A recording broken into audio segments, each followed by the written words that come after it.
Hi there, I'm Kevin Kosar with Beverages, Books, and More, and I'm here with Matt Gasiak, an economist, a beer economist of all things, for the Brewers Association. Welcome, Matt. Hi, Kevin. So, the Brewers Association recently published its annual report of brewing stats from 2024, and it also released its list of the top producing brewers in America and the top producing craft beer makers. Below this video, for those of you watching out there, I've posted these reports. But Matt, let's give them a preview of what they're going to find there. What are some of the top line data on, how many breweries we have in this country, how much beer is being made, how many people are working in the industry, are things going up or down? And was 2024 a good year for beer or not? Sure. So yeah, I'll start just by peppering you with a bunch of stats here. So the total number of breweries in 2024 in for craft breweries was 9,861, slightly over 9,900 if you include non-craft beer. And for your listeners who might not be familiar with the distinction with the Brewers Association, we define craft as being small and independent brewers, so producing less than 6 million barrels annually, not owned more than 25% by a larger beer manufacturer, and so that's where that distinction in the numbers come from. Among craft, there was production in 2024 of 23.1 million barrels. And this represented a 3.9% decrease from 2023, from the year prior. This is, as your listeners may know, somewhat of a deviation from the trend that craft beer has been on for the past couple decades, especially in the 2010s range, where there's pretty explosive growth, and sometimes double-digit growth year over year over year. Um, and so besides the COVID year, the 3.9% decrease is the largest decrease in volume since we at the Brewers Association have been tracking. Um, in terms of number of jobs, I know you asked about that. That actually increased despite volume decreasing, up to 197,000 jobs in the U.S. And part of that is driven by the fact that a lot of breweries are shifting more to a hospitality focused model. It's only getting more challenging to get in the retail environment to compete for limited shelf space in your liquor stores and grocers, and so alongside that, we're also seeing brewers move towards the higher margin beer that could be sold right across their bar. And additional hospitality volume means additional people to be selling that beer on site, so that's why we see the employment up. To your question of whether it was a good year for brewers or not, that is going to vary widely, from brewer to brewer to brewer. I think what you'd see kind of consistently across the board is brewers would talk about how it's a challenging environment, how there are definitely some significant headwinds. Um, and what that's meant is that we've seen a number of breweries close in the past year. In fact, 2024, the number of breweries closing outpaced the number of breweries opening, for the first time since 2005.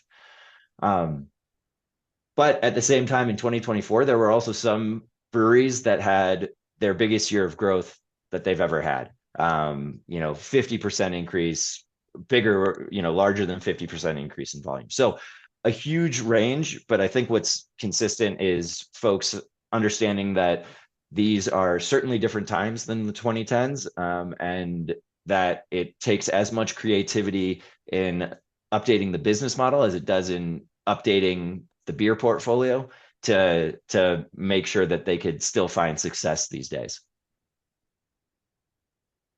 Yeah. I appreciate the point about the kind of trend line of it. We had this period of really explosive growth. I mean, gosh, I'm old enough to remember back when brew pubs suddenly became a thing in the mid 1980s, and then they just started popping up like daisies all over the place. But ultimately, there had to be a market shakeout. There just wasn't Yeah. sufficient consumer demand there, and the only way to find that ceiling was to open too many, and then some of them would close out.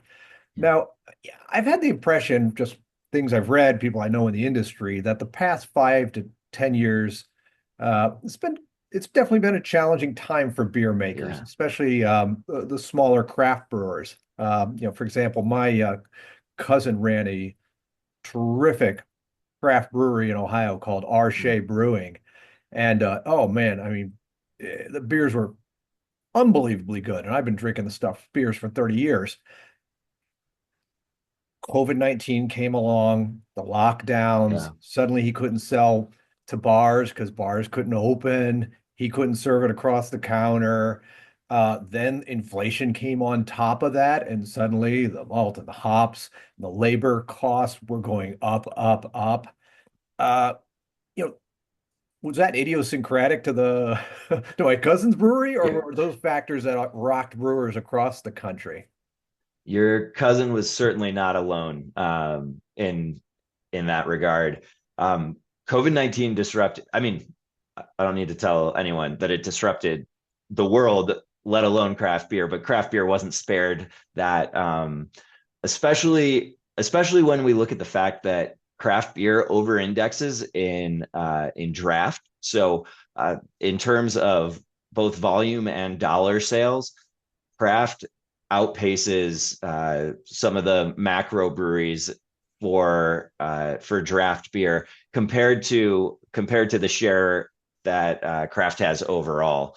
And so when bars closed, when the breweries had to close, there's a lot of craft breweries. I'm not sure if this was the case with your cousins, but there's a lot of craft breweries that sell 100% of their product out of their tap room, no distribution whatsoever. And so when you're talking about being forced to close your doors, there's no revenue coming in beyond those four walls. And so yeah, really tough time. And even as the world has reopened over the past couple of years, we've seen that draft beer just hasn't it's bounced back from the depths of COVID, but hasn't even reached uh, close to where it was pre-pandemic, and now appears to be flattening at that kind of lower point. And so that's a real challenge for craft brewers.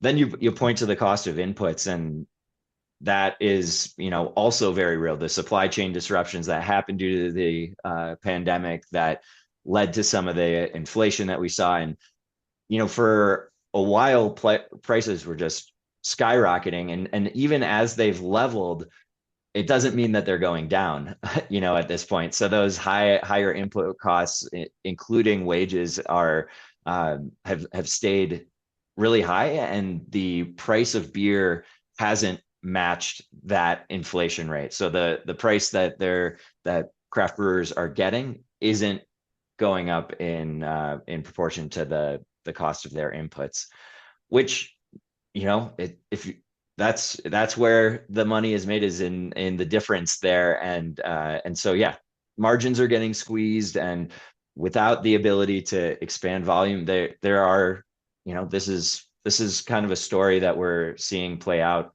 over and over again. And for what it's worth, I would say that those might not be the only headwinds. The fact that even those who are distributing are facing a beverage alcohol market where there's more variety and more choice available for consumers than ever before. And because of that, it just makes it harder. What I see in consumer spending data is that actually across the board, we haven't seen a drop in a percentage of total consumption expenditure on beverage alcohol, but those same dollars are just being spread across more products and product types. And I think that's again one of the big challenges that craft brewers are facing. Yeah, I'm glad you mentioned the product type. So just to repeat what you had mentioned earlier. So for brewers, you got input labor costs that are rising up, which are, guess what, probably going to affect your prices. That's going to put upward price pressure. Meanwhile, you have all these new entrants to the market to compete with. One of the things that my cousin referenced is that consumer taste was shifting because there was a lot of innovation in the beverage market generally. There was hard ciders, which suddenly, or hard seltzers coming out like crazy. There were cocktails in a cans and these premixed beverages, non-alcoholic beverages. And some beer drinkers are just swapping over to legalized marijuana, THC vapes, even THC beverages. Um, I would presume that these are all products to some degree fighting for the same consumer, and as such, that makes it a little tougher for the brewers. Yeah, yeah, absolutely. And I mean, what brewers have from the start been an innovative bunch. This is a group of people who isn't kind of like rest on the laurels. This is the way we've always done it, so this is the way we always have to do it. And because of that, we're seeing a lot of brewers expand into some of these non-beer products. There's some that are easier than others. So malt-based seltzers is something that there's not really much new equipment that's needed for a brewer in order to produce that. But when we're talking about the ready to drink canned cocktails and ciders and wines, these are products that you actually need to make, equipment investments in order to produce these effectively. And so yeah, I mean, definitely seeing more brewers who are still primary, the bulk of their volume is still beer, but are expanding into some of these other products.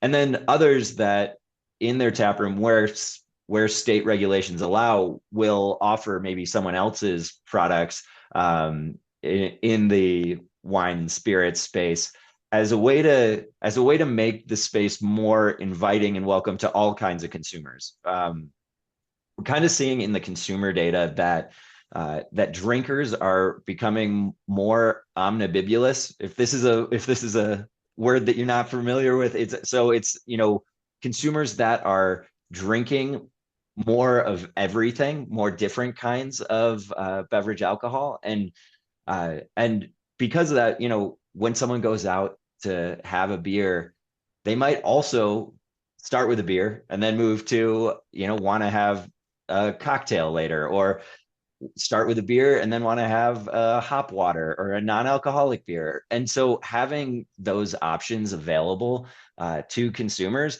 makes it so that it's a space that folks can stay for longer and have the occasion to not just stay for one drink, but spend some time, may have their socialization and different connections with people who might not be beer drinkers, but want to meet up at this place where everyone can find something for themselves. Yeah, your point about brewers diversifying is very well taken. Certainly within the just general category of beer, the craft brewers are often quite daring. Thinking up new variants of IPAs or wheat beers or what have you. But then they've moved into these other things, the seltzers, uh, non-ale beers, shandies seem to be just blooming left and right. These mixtures of beer and fruit juices. Yeah, It's really been something to see over the last 5 years. The creativity is definitely part of the game. Well, yeah, let me hit you with one more question. sure. It's 2025, and the latest economic data show that inflation may be cooling finally, which Mhm. is a good thing for everyone.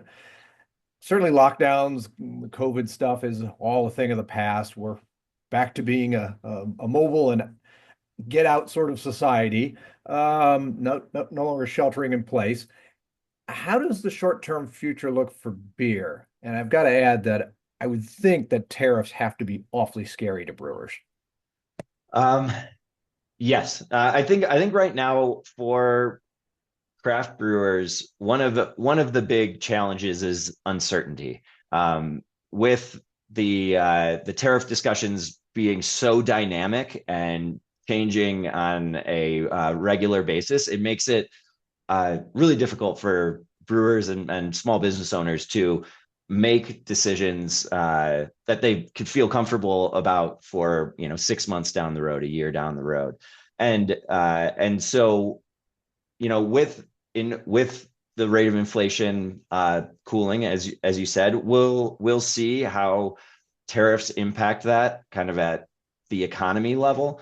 Um, but but yeah, generally the tariffs, brewers are typically most concerned right now about the impact on aluminum, with upwards of 75% of packaged beer being in cans. This is a pretty a pretty scary concept that there would be a big hike in price of aluminum.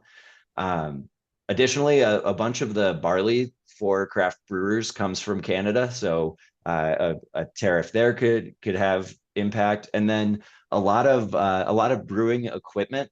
So think the tanks and the hoses, things like that. A lot of that comes from overseas. A lot of it from China, and so these are kind of some of the places where brewers are trying to understand. Hey, you know, the contracts that I even signed a year ago that is supposed to be delivered soon, like how is that going to be impacted in price? And so it's a lot of the uncertainty that makes it that's the challenge right now. I will say that this is a scrappy group of folks, who most people who kind of started from nothing, started with a dream, have learned a lot and make amazing beer. And I don't think that's going to go away. I think that there will continue to be challenges, and uh, craft brewers will meet those challenges. And it's in a mature market like we're starting to see with craft beer. Unfortunately, there will be businesses that close. There will also be businesses that open, and so in the short term, it's really tough to look into the crystal ball and say exactly what the impact will be. But I think in the medium to long term, there's every indication that craft beer is here to stay, and what it may look like may look different in the future, and that's part of the journey. I'm personally really excited to see what innovation comes out of the industry in the coming years ahead. Yeah, as you were speaking of the cans and the aluminum situation, I was having a vision in my head of us suddenly, buying our beer in milk carton type containers. Potentially, who knows? Innovate it, and yeah, be part of Sure, that. Be part of that change. there's water being sold in milk carton type things. So who knows? The container business and the carton business is something that's really also diversifying these days. Well, let's hope that U.S. policymakers do not do things that make it any hard for America's brewers, who employ so many people and who make such fine products. Uh, Matt Gasiuk, thank you for speaking with me today. It's a pleasure, Kevin.